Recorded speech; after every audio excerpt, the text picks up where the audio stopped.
నమస్తే, నేను మీ ఈశ్వర్. ఈ6 న్యూస్కి స్వాగతం. వార్తల్లోని ముఖ్యాంశాలు. జమ్మూ కాశ్మీర్లో ఉగ్రవాదులు మరోసారి రెచ్చిపోయారు.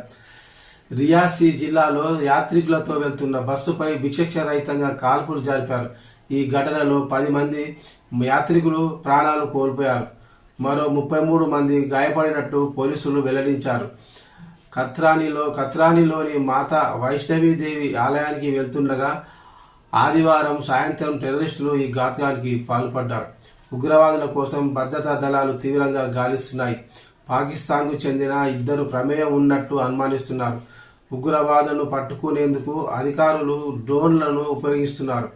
ఉగ్రవాదుల కాల్పుల్లో బస్సు డ్రైవర్కు గాయాలు అవ్వడంతో నియంత్రణ కోల్పోయారు డ్రైవర్. అదుపు తప్పి బస్సు లోయలో పడిపోయింది. ప్రధానమంత్రి నరేంద్ర మోడీ పరిస్థితిని సమీక్షించారు. ఘటనలో గాయపడిన వారికి మెరుగైన వైద్య చికిత్స అందించాలని ఆదేశించారు.